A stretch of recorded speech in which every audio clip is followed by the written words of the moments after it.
PCB ने 4 जो टीमों का टूर्नामेंट था उसका एक अनाउंसमेंट की थी कि हम वर्ल्ड कप की तैयारियों के लिए 4 टीमों का एक टूर्नामेंट कराएंगे जिसमें पाकिस्तान के बड़े खिलाड़ी मंजर आम पे आएंगे और बड़े खिलाड़ी उस टूर्नामेंट का हिस्सा होंगे। तो उस टूर्नामेंट का शेड्यूल सामने आ गया है। वो टूर्नामेंट 11 से 18 अगस्त तक मुल्तान में खेला जाएगा और मुल्तान क्रिकेट स्टेडियम इसकी मेजबानी करेगा। सबसे पहली बात तो ये कि मुल्तान को ही क्यों चुना गया इस टूर्नामेंट की मेजबानी के लिए, मुल्तान में ही क्यों प्रैक्टिस करवाई जा रही है वर्ल्ड कप के मैचेस की। हालांकि हर जगह तो मुल्तान स्टेडियम को इग्नोर किया जाता है। मुल्तान स्टेडियम इस टाइम पे आप ये कह सकते हैं कि पाकिस्तान के बेहतरीन स्टेडियम में से एक है। इवन कि मैं अगर कंपैरिजन करूं तो लाहौर कराची से भी बेहतर है। थोड़ा सा सिर्फ व्यू का थोड़ा सा प्रॉब्लम है, वो अगर थोड़ा सा बेहतर हो जाए, छत का कलर थोड़ा सा बेहतर हो जाए, छत का थोड़ा सा रेनोवेशन हो जाए और जो वहाँ पे स्कोर बोर्ड है वो अगर लाहौर की तरह डिजिटल हो जाए, तो मैं कहता हूँ कि मुल्तान का स्टेडियम लाहौर से बाहर होगा। और जो स्टैंड्स खाली हैं, जो जनरल स्टैंड है वहाँ पे अगर कुर्सियाँ लग जाएं, चाहे लो क्वालिटी कुर्सियाँ लगा दें, लेकिन अगर आप लगा दें तो वो आपको जो व्यू देगा वो लाहौर स्टेडियम से 1000 गुना बेहतर होगा। इतना पैसे की भी जरूरत नहीं है, जितना पैसा आपने कराची स्टेडियम के लिए मुख्तस कर दिया है ना, उसका आप सिर्फ एक गुना, मैं आधे से भी आधा, तीसरा हिस्सा भी नहीं, सिर्फ एक पहला हिस्सा कह रहा हूँ, सिर्फ आप वो अगर मुल्तान स्टेडियम पे अगर आप लगा देना, तो मुल्तान स्टेडियम इस time state of the art stadium और आपके हर टूर्नामेंट की मेजबानी करने के लिए वो रेडी होगा। उसके ऊपर आपको इतनी मेहनत करने की जरूरत नहीं होगी। मोहसिन नकवी साहब, चेयरमैन पीसीबी साहब, पीसीबी इंतजामिया साहब, इसके ऊपर थोड़ी सी नजरसानी करें। मुल्तान की आवाम का एक दरीना मुतालबा है, मुल्तान को हमेशा से इग्नोर किया जाता है। आई डोंट नो क्यों इग्नोर किया जाता है। तो टूर्नामेंट के ऊपर आते हैं, ये कंट्रोवर्शियल बातें तो होती रहेंगी क्योंकि हमारा काम यही है लोगों को के लिए बेहतरी के लिए काम करना और जो जो गलत चीज़ें हो रही है उसकी निशानदेही करना। तो 4 मुल्क की जो टूर्नामेंट हो रहा है उसके अंदर पाकिस्तान के तमाम बड़े खिलाड़ी एक्शन में आपको नजर आएंगे। बाबर आजम, शहीन शाह फरीदी, नसीम शाह, शदाब खान और साहिब ज़फ़रान हो गया, साइम अयूब हो गया, मां सदाकत, ये जितने भी खिलाड़ी हैं तमाम आपको इस वनडे टूर्नामेंट का हिस्सा आपको नजर आएंगे। और ये टूर्नामेंट मुल्तान स्टेडियम में खेला जाएगा 11 से लेके 18 अगस्त के दरमियान। तो इस जो टूर्नामेंट है उसको बेसिकली तो ये वर्ल्ड कप की तैयारियों का हिस्सा कहा जा रहा है। हालांकि वर्ल्ड कप होना है अगले साल सितंबर अक्टूबर में, साउथ अफ्रीका, नमीबिया और जिम्बाब्वे में। तो एक साल पहले तैयारी करने का क्या मकसद हो सकता है?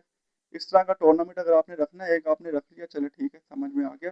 दूसरा टूर्नामेंट आप रख लें अक्टूबर में, तीसरा टूर्नामेंट आप रख लें फरवरी फरवरी में, और चौथा टूर्नामेंट अगर आपने रखना है इसी तरह का, अपनी लोकल तैयारियों के वाले से मैं बात कर रहा हूँ, तो वो एक आप रख लें दोबारा इसी तरह से जुलाई अगस्त के अंदर। ठीक है, तो उसमें आप ये करें कि अपने खिलाड़ियों का अगर आपने पहला मुल्तान में रख लिया है, तो दूसरा आप किसी एक ऐसे स्टेडियम में रख सकते हैं जहाँ का मौसम थोड़ा सा बेहतर हो। एबटाबाद के अंदर अपना आप कैंप लगा सकते हैं और वहाँ पे आप एक टूर्नामेंट करवा सकते हैं। उसके बाद आप एक अपना पेशावर में करवा सकते हैं। उसके बाद एक आप अपना लाहौर में करवा लें या कराची में करवा लें।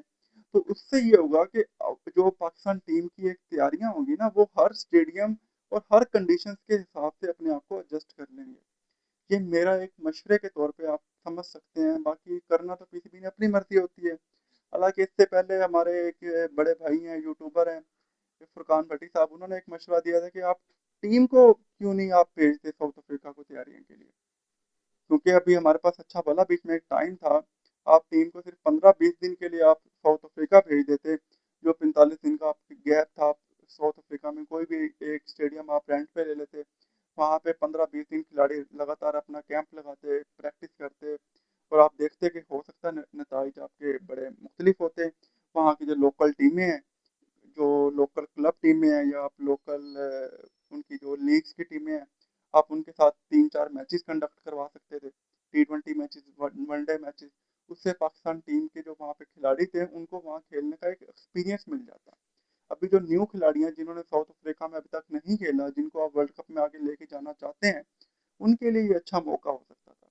लेकिन नहीं गौर किया गया इसके ऊपर, क्योंकि हम जैसे यूट्यूबर्स की वैल्यू नहीं है। हालांकि फुरकान भट्टी साहब तो हमसे 1000 गुना बेहतर हैं, ठीक है, उनकी बात को सुना भी जाता है, फॉलो भी किया जाता है, लेकिन फिर भी नहीं अमल किया गया, तो ये अमल इतना निशानदेही कराने कराने के बावजूद भी अगर अमल नहीं किया जा रहा, तो फिर अल्लाह ही हाफिज हो सकता है। पाकिस्तान में कैंप, इतना बड़ा कैंप लगाया गया, वनडे का, वो वाइट बॉल का, रेड बॉल का, लेकिन उसके नतीजे तो अब नजर आएंगे ना। अभी जो सीरीज आ रही है वेस्ट इंडीज और इंग्लैंड की, उसमें नतीजे का पता चलेगा कि हाँ भाई, कोई जो तैयारी इन्होंने कैंप लगाया था उसका कोई फायदा भी हुआ या नहीं हुआ। तो ये वनडे टूर्नामेंट अब करवाने जा रहे हैं, इसके ऊपर दोबारा से वापस आते हैं। इसका अब क्या फ़ायदा होगा, क्या फ़ायदा नहीं होगा, ये तो वनडे टूर्नामेंट होने के बाद पता चलेगा। और उसके अलावा फिर जो आगे हमारा वर्ल्ड कप आएगा, जो आगे सीरीज आएंगी, उनमें रिजल्ट पता चलेगा कि हाँ, इस टूर्नामेंट का कोई फ़ायदा हुआ है, कोई हासिल वसूल हुआ है, कुछ पॉजिटिव चीज़ें नज़र आ रही हैं, नहीं नज़र आ रही, तो ये तो उस टाइम ही पता चलेगा। तो देखते हैं क्या होता है। अल्लाह करे पाकिस्तान क्रिकेट बेहतरी की तरफ गामजन हो, क्योंकि आगे वर्ल्ड कप आ रहा है, तो हम दुआ करते हैं कि पाकिस्तान टीम अच्छा परफॉर्म करे और जो वर्ल्ड कप है